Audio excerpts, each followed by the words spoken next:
제가 합동신학대학원 1학년 때 이야기입니다. 제가 여름방학 때 당시에 사역을 하지 않고 있었기 때문에 창원에 부모님 집에 내려가게 되었습니다. 몇 달 동안 수원에서 공부를 하다가 오랜만에 창원의 모교에 가서 후배들 그리고 선배들 친구들을 만나서 너무나 기뻤습니다. 예배를 마치고 한 선배님 집에 이제 놀러를 같이 가게 되었습니다. 가면은 오랜만에 근황도 이야기하고 즐거울 줄 알았는데 분위기가 사뭇 진지해 보였습니다. 느낌이 꼭 무슨 데모를 준비하는 사람들처럼 굉장히 심각해 보였습니다. 뭔 이야기를 서로 이렇게 하는가 가만히 들어보니까는 제가 가기 그 앞주에 청년부 담당 목사님께서 바로 오늘 성경 말씀 본문인 요나서 2장을 설교했는데 물고기 뱃속에 사람이 들어갈 수 없다고 이런 이야기는 실제 일어난 이야기가 아니라고 말을 하였다는 겁니다. 한마디로 말해서 요나서는 우화, 좀 쉽게 말을 해서 소설이라는 겁니다. 소설이가 왜 성경에 있는가? 우리에게 중요한 영적인 교훈을 전해주는 목적으로 있는 거지 이게 진짜 실제로 일어난 일이 아니라는 거예요. 사람이 물고기 뱃속에 어떻게 들어가서 3일 동안 있을 수 있느냐? 결코 그럴 수 없기 때문에 이것은 그냥 지어낸 이야기라고 설교를 했다는 겁니다. 그 설교를 듣고 난 다음에 청년들이 난리가 나서 그 주에 집에 모이게 됩니다. 저는 몇 달 만에 신학 갔다 와서 저 때문에 모인 줄 알았는데 그 모인 그 장소에서 이제 성토대회가 일어났습니다. 이 목사님을 그냥 내버려두면 안 된다. 우리가 담임 목사님한테 찾아가서 이분을 그만두게 해야 된다라고 서로 이야기하면서 난리가 났습니다. 자, 그때 들어보면서 생각이 들었던 것이 이 모든 안타까운 이야기의 시작이 어디서부터 비롯된 겁니까? 바로 큰 물고기 속에 요나가 들어갔음을 믿지 못한 데서부터 시작되었습니다. 역사를 보면은 요나가 물고기 뱃속에 들어갔다는 이 성경 말씀을 믿지 못하는 사람은 너무나 많이 있었습니다. 오늘 1장 17절을 보시면은 큰 물고기라고 성경에 되어 있습니다. 큰 물고기라고 되어 있는데 대부분의 사람들이 이 큰 물고기를 고래라고 생각합니다. 그래서 워낙 고래라는 말을 많이 들어가지고 성경에 고래라고 적혀있다고 믿는 분도 있지만은 성경은 큰 물고기로 되어 있습니다. 큰 물고기로 되어 있는데 불과 100년 전만 하더라도 당시에 있었던 설교를 들어보면은 읽어보면은 이 요나가 이 고래 입속에 들어갈 수가 없다는 이야기가 대부분이었습니다. 특별히 유럽 사람들은 자신들이 보는 이 고래는 입이 아주 작은 그런 고래입니다. 플랑크톤 같은 걸 먹고 있는 그런 고래이기 때문에 그 조그마한 입에 어떻게 요나가 들어갈 수 있느냐 하면서 이것을 반신반의하게 되었습니다. 그러나 이제 이 지금 말하는 큰 물고기가 가장 가능성이 많은 물고기의 종류는 항류고래라고 대부분의 학자들이 공통적으로 말을 합니다. 항류고래라는 게 뭡니까? 대왕오징어를 여러분 다 아실 겁니다. 칠레나 남미에 있는 큰 대왕오징어를 잡아먹는 그 고래가 있는데 그 큰 대왕오징어를 그냥 입을 벌려가지고 삼키는 고래가 항류고래입니다. 그런 고래가 바로 이 물고기라면 충분히 사람을 삼킬 수 있습니다. 이렇게 말해도 아마 이 이야기를 믿지 않으려고 하는 사람은 그러면은 설사 맞다고 치자. 그래 항류고래 속에 요나가 들어간다 치더라도 어떻게 물고기 뱃속에서 사람이 살 수가 있냐라고 질문하게 될 겁니다. 제임스 보이스 목사님이라는 분이 있었는데 지금은 천국에 가셨지만은 그 목사님의 설교집에 이런 이야기가 나옵니다. 그 목사님도 바로 이러한 수많은 질문에 답하기 위해서 기사를 찾았는데 1891년 2월에 포클랜드 섬 부근에서 항류고래잡이를 할 때 이런 일이 있었다라고 당시 신문에 기록이 있었다고 합니다.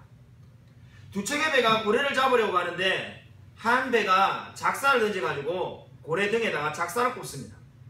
우리 한번 TV 같은 데서 많이 보셨겠지만은 양쪽 배에서 고래 등에 작사를 꽂아가지고 고래를 끌고 다니다가 지치면은 끌어올리는 겁니다. 근데 한쪽에 있는 작살이 등에 꽂혔는데 또 다른 선원이 그 다른 배에서 작살을 꽂으려고 하다가 그만 실수로 바다에 빠지고 말았습니다. 나중에 살펴보니까 그 선원이 제임스 바틀리라는 선원이었는데 결국 찾지를 못했습니다. 근데 이미 어쨌든 등을 꽂고 있는 그 고래는 우여곡절 끝에 그 고래를 한참 후에 끄집어서 올리게 되었습니다. 고래를 잡고 난 다음에 배를 가르고 이제 분리를 하려고 하는데 놀랍게도 제임스 바틀리라는 선원이 그 고래 배 안에 있었습니다. 의식을 잃고 있었는데 살아있어서 결국은 다시 살아나게 되었다는 겁니다. 제임스 보이스 목사님의 설교를 보면은 이 이야기를 들면서 얼마든지 물고기 뱃속에서 사람이 살 수 있다고 말을 합니다. 아마 이렇게 이야기를 해도 믿지 않으려고 하는 사람은 절대로 믿지 않을 것입니다.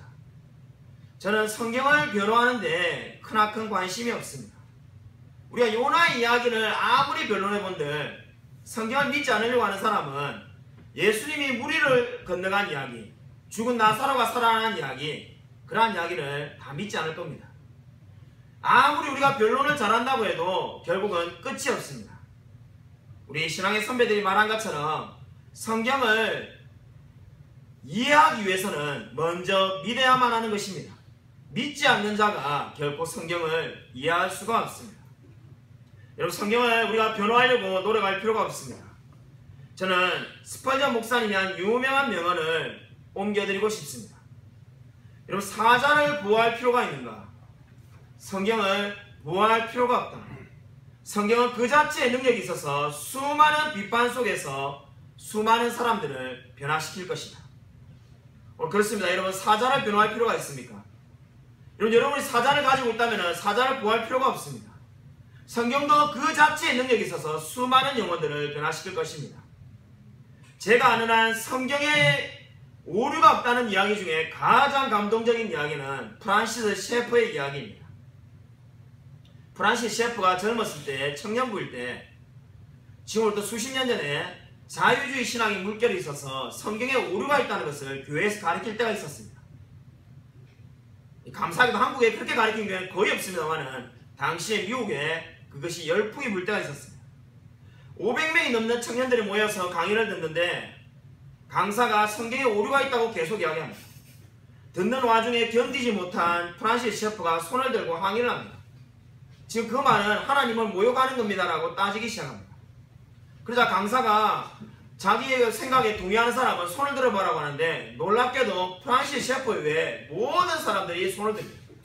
500명이나 되는 사람 중에 프란시스 셰프의 말에 동조하는 사람은 하나도 없는 것처럼 보였습니다.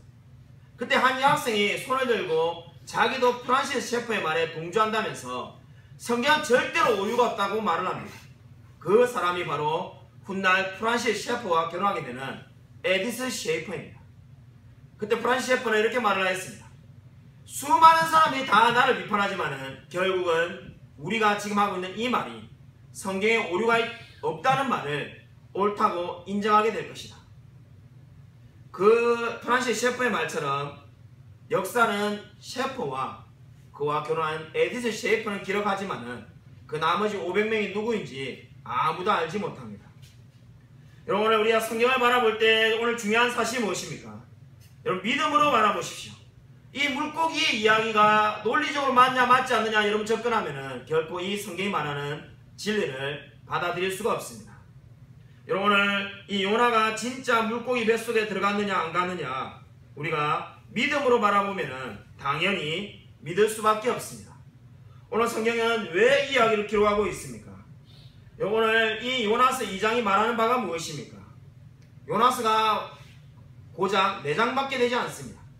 그 4장밖에 되지 않는 요나서 중에 이 한 장이 기도로 되어 있다는 것을 여러분 주목해 보십시오. 이 짧은 요나서의 지금 4분의 1이 기도입니다. 오늘 2장은 전체가 기도입니다. 오늘 이 2장이 너무나 중요한 이유가 어디에 있습니까?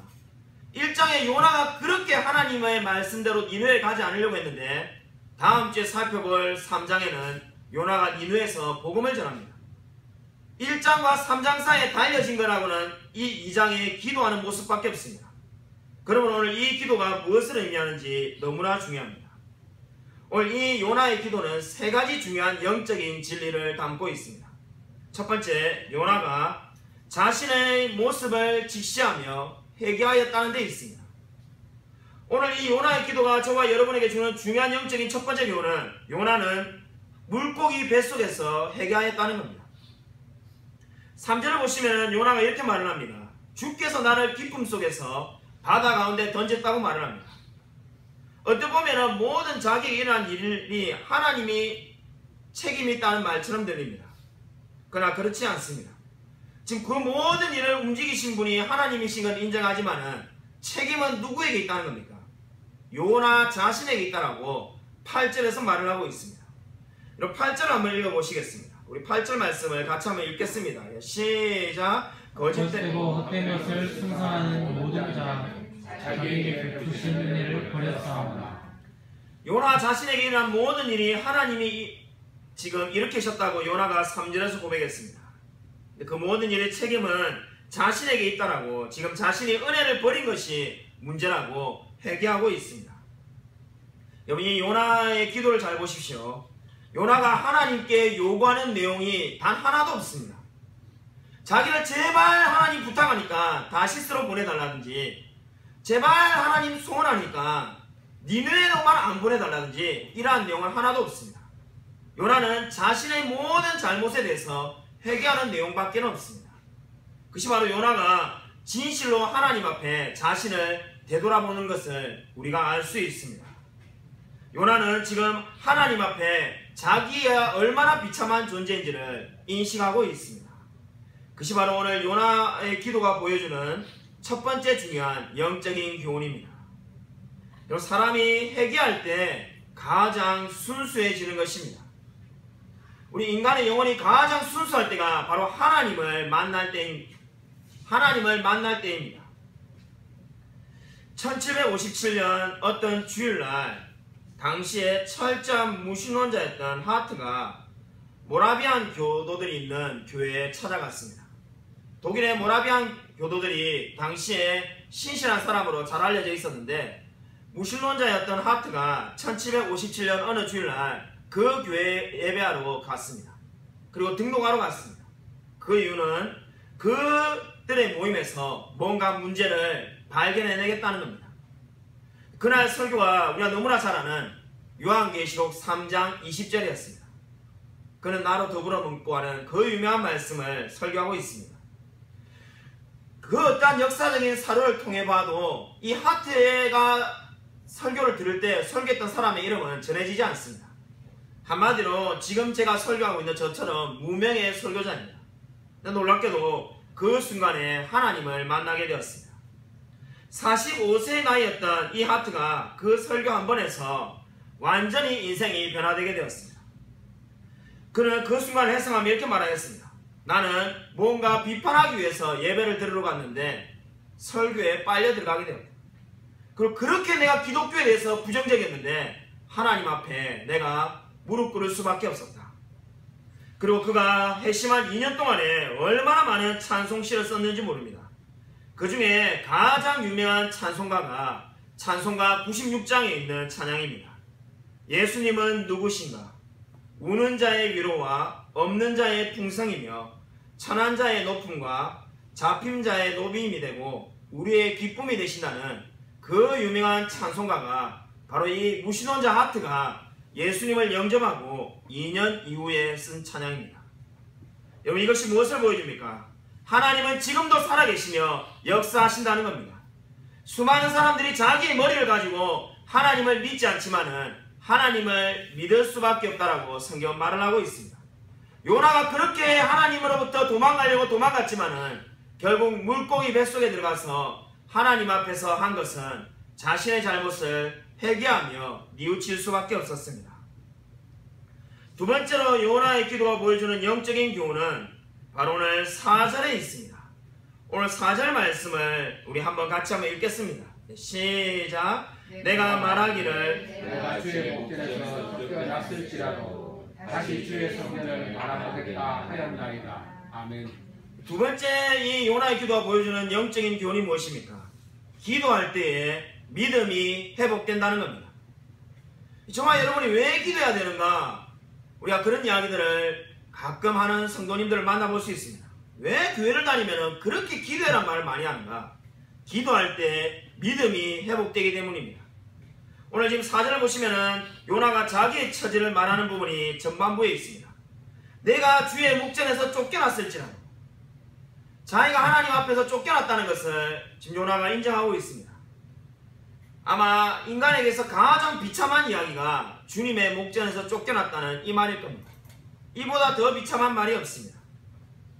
그런데 지금 요나가 어떻게 고백합니까? 이 앞의 부분과는 완전히 다르게 내가 다시 주의 성전을 바라보겠다 하고 있습니다. 어떻게 이렇게 앞과 완전히 다른 고백을 할 수가 있습니까? 주의 목전에서 쫓겨난 사람이 다시 주의 성전을 바라보겠다 이렇게 어떻게 고백할 수가 있습니까? 여기에 위대한 진리가 있는 겁니다. 바로 기도할 때에 믿음이 회복되는 것입니다. 저와 여러분이 왜 기도해야 됩니까? 기도할 때에 믿음이 회복되기 때문입니다. 우리가 정말 믿음이 없고 영적인 침체가 올 수 있습니다. 그러나 기도할 때에 믿음이 회복되는 겁니다. 이 2장 4절에 대해서 가장 해석을 잘한 사람이 위대한 설교자 스펄전 목사님입니다. 그분의 설교집을 읽어보면은 이 말씀에 대해서 이렇게 해석합니다. 믿음이라는 것이 뭔가? 그럼 믿음이 뭡니까? 스펄전 목사님이 명언을 남겼습니다.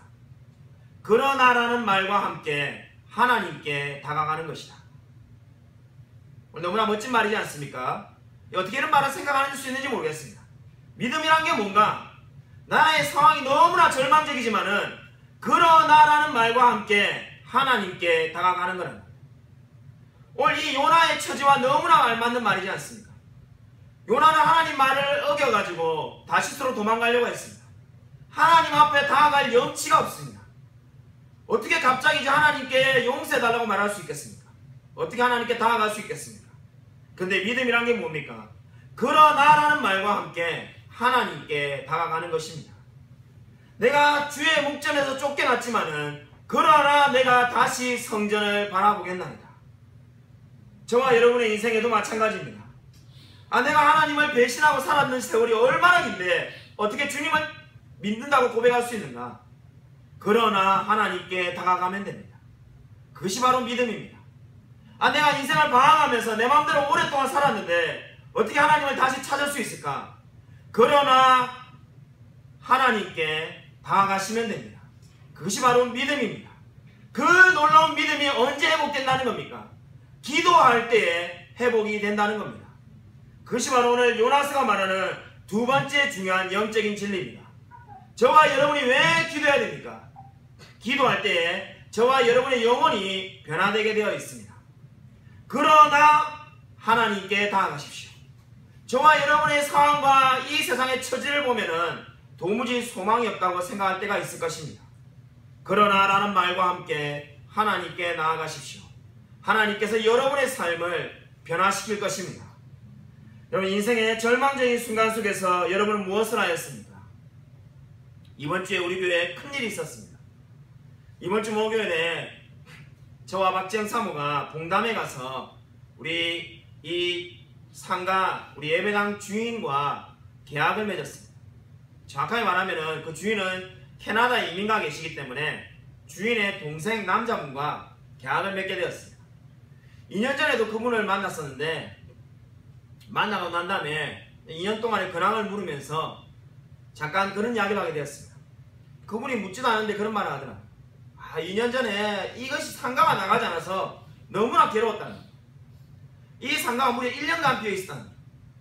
한번 생각해 보십시오. 지금 우리 이 교회 건물이 있는 상가에 한 달 이상 비어 있는 경우가 거의 없습니다. 지금도 지금 비어 있는 건물이 하나도 없습니다. 근데 이상하게 그분도 그래 말하지만 왜 2년 전에 이 자리가 1년이 안 비어 있는지 이해할 수 없었다는 거예요. 제가 더 놀라운 이야기를 있다면서 이야기를 해드렸습니다.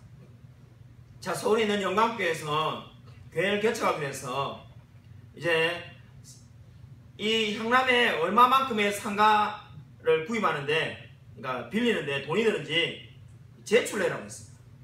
근데 오늘 말씀하시면서 내일까지 제출해라는데 그날 향남에 내려올 시간이 없어서 인터넷을 보았습니다. 요즘 뭐 시대에 굳이 내려올 필요가 뭐가 있겠습니까? 인터넷을 봐도 얼마인지 가격을 잘 알 수 있는데 보니까는 1080이라고 적혀있는데 눈에 딱 들어오더라고요. 제가 뭐 아주 꼼꼼한 사람 아닙니다만은 그래도 그렇게 막 대충 하진 않는데 무슨 생각이었는지 그거 보고 그냥 바로 적어서 당에 제출했습니다. 아니 좀 사이트를 여러 개 보고 복덕방도 여러 개 볼 수 있는데 하나 보고 그냥 적어냈습니다. 제가 그 적어낸 그것을 기준해서 하셨는지 1000에 50만원씩, 그러니까 1000만원 보증금에 50만원을 지원해 준다는 거예요. 그러니까 보증금 낼 돈 1000만원을 그래서 지원해 줄 테니까 80만원이니까 너가 다른 데서도 좀 돈을 받아서 50만원씩 지원해 주겠다는 거예요. 2년 전에 향남에 이사 와서 알아보고 얼마나 후회했는지 모릅니다. 알아봤는데 처음에 알아본 데가 3천만원에 250이었어요. 좀 싼 데도 있겠지. 또 알아보니까 3천만원에 180만원. 또 알아보니까는 2천만원에 120만원이었어요. 제가 첫날에 이사 오고 바로 알아보고 난 다음에 정말 밤에 들어누웠습니다. 밤에 잠이 오지 않더라고요. 얼마나 제가 후회해야 되든지 내가 그때 왜 이걸 대충 썼을까? 물론 뭐 제가 5천원 쓴다고 5천원 다 주진 않겠지만은 그때 좀 많이 썼어야 되나 후회가 되고 너무나 괴로워서 견딜 수가 없었습니다. 그 다음 날이 되어서 어째 그래도 알아보면 봐야 되겠다는 마음에 알아보는데 복덕방에 가서 제가 물어봤어요. 다른 복덕방 간 거죠. 공인중개사에 가가지고 혹시 1000에 80 없습니까? 하니까 제가 어디 곳인가 기억도 나는데 그 사장님이 그렇게 말했습니다. 1000에 80짜리가 있으면은 제가 한 칸 빌리고 싶습니다. 이 복덕방이 지금 이 10평밖에 안 되는 거를 제가 170만원씩 월세를 주고 있는데 1000에 80이 하는 곳이 있으면은 제가 한 칸 더 빌려서 창고라도 쓰고 싶습니다. 정말 딱 이렇게 말했어요. 제가 얼굴이 무한해져가지고 제가 그냥 물어본 겁니다. 자, 이런 말하고 난 다음에 기가 차더라고요. 그래서 더 알아봄을 포기하고 집에 왔는데 그분이 전화가 왔습니다. 이거 찾아보니까는 옛날에 받았는데 하도 안 나가서 제가 자기가 갖고 있는 게 있는데 500에 50짜리가 있다는 거예요. 제가 와서 보니까 바로 이 장소인데 PC방을 철거하지 않아가지고 엉망진창이 됐는데 500만원에 50 한다는 거예요. 처음에는 솔직히 하기 싫어가지고 첫날에 들어와 보지도 않고 바로 나가버렸어요. 옆에 술집인데 술집 옆에 무슨 목회를 하겠는가. 생각을 해보니까 제가 처음에 사역지 했던 데가 우리 남서울 평촌교회가 술집 옆에서 목회했지만은 부흥이 잘 되고 목회가 잘 된 경험을 제가 보게 되었어요. 본 적이 있었어요. 그래서 용기를 내어서 또 선택의 여지가 없으니까 와서 하게 된 거죠. 계약할 때 바로 지난주에 계약했던 그 대리인분, 우리 주인의 동생분하고 계약할 때 그때 제가 얼마나 놀랐는지 모릅니다. 500에 50에 계약을 체결하는데 그때 2년 전에 그분이 그래 말했습니다. 1년 동안 안 나가는 게 나가게 돼서 감사합니다. 이 목사님 복 받으신 거예요. 이 지난달까지 1000에 80이었습니다. 제가 그 말을 듣는데 진짜 머리가 쭉 빗으면서 전율이 났습니다. 지난달에 1000에 80이었다는데 제가 서울에서 1000에 80을 보고 영광교회 당에 제출했던 그곳이 바로 이곳이었기 때문입니다. 자, 그때 깨달았습니다. 하나님이 예비하신 겁니다. 이런 모든 것은 하나님이 예비하시는 겁니다. 인생에 지금 이 큰 물고기 속에 들어있는 이 요나도 하나님이 예비하셨기 때문에 들어있는 것입니다. 결코 세상에 우연은 없습니다. 여러분 정말로 그 진리를 믿으며 하나님께 나아가고 있습니까? 오늘 세 번째로 요나의 기도가 보여주는 영적인 교훈은 요나가 감사한다는 데 있습니다. 여러분 2장 9절을 한번 보도록 하겠습니다. 2장 9절을 같이 한번 읽겠습니다. 시작. 나는 감사하는 목소리로 주께 제사를 드리며 나의 소원을 주께 아끼나이다. 구원은 여호와께 속하였나이다 하리라. 아멘. 여러분 이 세 번째로 지금 요나의 기도가 보여주는 중요한 영적인 교훈은 요나가 감사한다는 데 있습니다. 여러분 한번 이 요나가 무엇을 감사하는지 묵상해 본 적이 있습니까? 우리가 요나스를 너무나 잘 알고 있기 때문에 요나가 나중에 물고기 뱃속에서 나와서 살아나기 때문에 감사한다라고 생각하기가 쉽습니다. 그래서 여러분 그렇게 성경을 해석해서는 안 됩니다. 왜냐하면 지금 요나는 물고기 뱃속에 있기 때문입니다. 지금 물고기 뱃속에서 나와가지고 감사하고 있는 게 아닙니다. 그렇죠? 2장 10절에서 물고기 뱃속에서 밖으로 토해냅니다. 지금 2장 9절의 감사는 물고기 뱃속에 있습니다. 하나님이 물고기 뱃속에서 밖으로 내보내겠다고 말한 부분이 없습니다. 근데 요나는 지금 감사하고 있습니다. 무엇을 감사하고 있을까요? 앞으로 물고기 뱃속에서 보내주실 것을 감사하는 것이 아닙니다. 그러면은 요나가 도대체 왜 감사하고 있습니까? 이 감사가 너무나 놀랍습니다. 요나는 자신이 지금 하나님과 대화하며 기도하고 있는 그 자체를 감사하고 있습니다. 요나는 지금 자신이 물고기 뱃속에서 빠져나간다라고 생각하고 있는 것이 아닙니다. 어떤 일이 벌어질지 요나는 전혀 알지 못하고 있습니다. 저와 여러분은 성경을 너무나 우리가 많이 읽었기 때문에 물론 모든 이야기를 다 알고 있습니다. 그러나 요나는 지금 물고기 뱃속에 있습니다. 자기가 죽을는지도 모릅니다. 근데 요나가 감사하는 이유가 무엇입니까? 내가 하나님과 함께하고 있고 이 하나님과 동행하고 있음을 그 자체로 지금 감사하고 있는 것입니다. 여러분 오늘 이 감사를 주목하여 보십시오. 요나가 어떤 때에 감사를 드렸습니까? 지금 요나가 굉장히 놀라운 일을 겪어서 감사하고 있는 것이 아닙니다. 요나가 지금 물고기 뱃속 밖에서 나와서 살아났기 때문에 감사하고 있지 않습니다. 자기가 그렇게 원하는 대로 다시스로 갈 수 있기 때문에 감사하고 있지는 않습니다. 근데 요나가 왜 감사합니까? 그저 하나님과 함께 동행하며 하나님과 기도하고 있는 그 자체를 감사하고 있습니다. 여러분 요나의 이 감사가 저와 여러분에게 어떠한 도전을 줍니까? 요나가 물고기 뱃속에서 언제 죽을지 알 수 없는 그 상황 속에서도 하나님께 감사했다면 저와 여러분이 감사하지 못할 일이 뭐가 있겠습니까? 여러분 우리 인생 가운데서 좋은 일이 생겨야만이 감사한다라고 생각하기 쉽습니다. 그러나 그러한 것은 믿지 않는 자들도 다 할 수 있습니다. 여러분 요나가 아무것도 없는 상황 속에서 물고기 뱃속에서도 하나님께 감사하며 기도를 마감하였습니다. 저와 여러분은 얼마나 자주 하나님께 감사하고 있습니까? 여러분 인생에서 저와 여러분이 감사할 때는 언제입니까? 디즈렐리라는 영국의 유명한 사람은 죽을 때 이런 말을 남겼다고 합니다. 그가 죽을 때 딱 3단어를 말하였는데 자신의 인생을 되돌아보면서 딱 3단어를 남겼다고 합니다. 자신의 청년 때는 실수, 장년은 투쟁, 노년은 후회였다. 청년은 실수, 젊어서 실수가 많았다는 거죠. 장년 때는 투쟁을 하며 치열하게 살았고 노년일 때는 후회의 연속이었다라고 말하면서 죽었습니다. 물론 그는 하나님을 믿는 사람이 아니었습니다. 여러분 이 말 자체가 얼마나 인생에 공허합니까? 한 안과 의사가 영국 런던에 개업을 하였습니다. 손님이 찾아오지 않는데 시력을 잃어가는 한 환자가 첫 손님으로 와였습니다. 그 사람을 다 치유해가지고 눈이 완전히 낫게 되었습니다. 근데 안타깝게도 그는 돈이 한 푼도 없는 거지였습니다. 그가 자기에게 처지를 구하면서 돈을 안 받고도 자기를 보내달라고 말을 하였습니다. 그 의사가 황당하게 그지없죠. 이제 개업했는데 손님이 오랫동안 오지 않다가 첫 손님이 왔는데 아무 돈도 한 푼도 없는 사람이 와서 넉살 좋게 수술을 다 받고는 돈이 없으니까 자기를 그냥 보내달라는 겁니다. 그때 의사가 이렇게 말을 하였다고 합니다. 당신이 제게 보답할 수 있는 것이 한 가지 있습니다. 그분이 놀라서 묻는 거죠. 뭘 보답할 수 있습니까? 이제부터 만나는 모든 사람에게 당신이 겪었던 일을 이야기하십시오.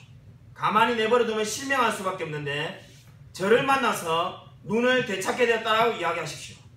그리고 저의 이름과 우리 병원의 이름을 사람들에게 말해주십시오. 그것만 하면 됩니다. 실제로 그 사람이 그렇게 살았습니다. 그리고 이 의사는 병원이 성공해서 부자가 되었습니다. 여러분 이 이야기가 무엇을 보여줍니까? 저와 여러분이 날마다 감사하며 살아가고 있냐고 성경은 묻고 있는 것입니다. 여러분 정말로 감사하며 살아가고 있습니까? 여러분 눈을 뜰 수가 없는 사람이 눈을 뜨게 되었을 때 감사하는 것처럼 저와 여러분이 영적인 소경이었는데 눈을 뜨게 되었습니다. 우리는 얼마나 감사하며 기도하고 있습니까? 목회를 하면서 가장 많이 듣는 질문 중에 하나가 뭔지 아십니까? 제가 헤아려 보지 않았기 때문에 이 질문이 제일 많이 받았는지 안 받았는지는 모르지만은 제일 많이 받았던 5가지 질문 중에 하나인 것은 분명합니다. 그 질문이 뭔지 아십니까? 배 목사님 제 기도는 응답이 되지 않을까요? 아니 간증을 들어보면 기도가 저렇게 응답이 쉽게 되는데 우리 순모임 할 때 보면 내 옆에 있는 사람은 기도가 그렇게 응답이 잘 되는데 왜 내 기도만 응답이 되지 않을까요? 이렇게 말하는 수백 명의 성도님들을 만나보았습니다. 여러분 오늘 그 해답을 여러분에게 알려드리고자 합니다. 야고보서 1장 5절을 찾아보시기 바랍니다. 왜 우리의 기도는 응답되지 않을까요? 응답받는 기도의 비결을 이야기하도록 하겠습니다. 기도할 때마다 여러분 의심이 될 때마다 이 말씀을 찾아서 읽으십시오. 야고보서 1장 15절, 1장 5절입니다. 신약성경 371면에 있습니다. 신약성경 371면에 있습니다. 야고보서 1장 5절입니다. 다 찾으신 줄 알고 같이 함께 읽겠습니다. 예, 시작. 너희 중에 누구든지 지혜가 부족하거든 모든 사람에게 후히 주시고 꾸짖지 아니하시는 하나님께 구하라. 그리하면 주시리라. 아멘. 예, 여기서 너희 중에 누구든지 지혜가 부족하거든이란 말은 지혜가 부족한 사람이 따로 있는 것이 아니라 모든 사람이 지혜가 부족한 겁니다. 지혜가 넘치는 사람은 이 세상에 아무도 없습니다. 그런 의미로 지금 말을 하고 있습니다. 그럴 때 어떻게 하라는 겁니까? 기도하라는 겁니다. 여기까지 이야기하기가 쉽습니다. 근데 핵심은 하나님께 기도하라는데 그 하나님의 어떠한 성품을 의지하고 기도하라는 겁니까? 두 가지 성품을 의지하라고 말을 하고 있습니다. 후히 주시고 꾸짖지 아니하시는 하나님을 의지하라는 겁니다. 저와 여러분이 기도하는데 응답받는 비결은 바로 이 하나님의 두 가지 성품을 의지하며 기도하라는 겁니다. 너무나 쉽죠? 이 두 가지 성품이 뭘 말하고 있는지를 이제 봐야 되는데, 꾸짖지 아니한다는 것은 NIV 성경을 보면은 잘못을 발견하지 않는다는 겁니다. 잘못을 발견하지 않는다는 게 뭔가? 바로 지금 딱 요나스 2장이 그러한 겁니다. 하나님이 저와 여러분의 과거를 되묻지 않는다는 겁니다. 저와 여러분이 기도할 때, 야, 너 지난주에 교회를 안 오고 난 다음에 왜 이렇게 뻔뻔스럽게 기도하냐? 또는 너 예전에 내 말을 그렇게 안 듣다가 왜 이제 와서 이렇게 구하느냐? 이렇게 하지 않으신다는 겁니다. 지금 요나스 2장에도 마찬가지지 않습니까? 하나님이 요나에게 결코 이렇게 말하지 않습니다. 너 왜 뻔뻔스럽게 니네를 안 갔어? 내가 그렇게 말할 때 왜 그 말을 그렇게 어겼어? 이렇게 말하지 않으셨습니다. 바로 꾸짖지 아니하신다는 게 뭡니까? 하나님은 저와 여러분의 과거를 기도할 때 되묻지 않으십니다. 그것이 바로 우리가 담대하게 기도할 수 있는 첫 번째 이유입니다. 우리가 만약 기도할 때마다 내 과거를 얽매인다면 절대로 기도를 할 수 없을 것입니다. 근데 우리가 담대하게 기도를 할 수 있는 이유는 하나님은 꾸짖지 아니하시는 하나님이기 때문입니다. 두 번째, 후히 주시고는 더 은혜로운 말씀입니다. 제가 이 말씀을 얼마나 사랑하는지 모릅니다. 저는 이 말씀을 제가 청년일 때는 많이 주는 거라고 생각했습니다. 실제로 그렇게 생각하는 분들이 많았습니다. 근데 이 원어의 의미가 뭔지 아십니까? 직선적이라는 겁니다. 직선이라는 뜻입니다.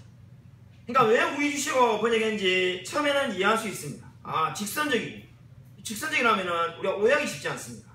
성격이 날카로워가지고 맞받아치는 뭐 이런 걸로 오해할 수 있기 때문에 오해하지 말라고 후히 주시고라고 의역해 놓은 겁니다. 그러나 직선적이라는 것이 훨씬 더 좋습니다. 하나의 선이라는 뜻을 지금 가지고 있습니다. 왜 그것이 더 좋습니까? 바로 그 반대말이 지금 8절에 나와 있는데 두 마음이 그 반대말입니다. 그러니까 지금 이 하나님 어떠한 분이란 겁니까? 인간은 두 마음을 품어서 기도할 때 믿음과 의심 사이를 오가는데 하나님은 한 선, 바로 한 마음으로 기도하는 저와 여러분만 바라보신다는 겁니다.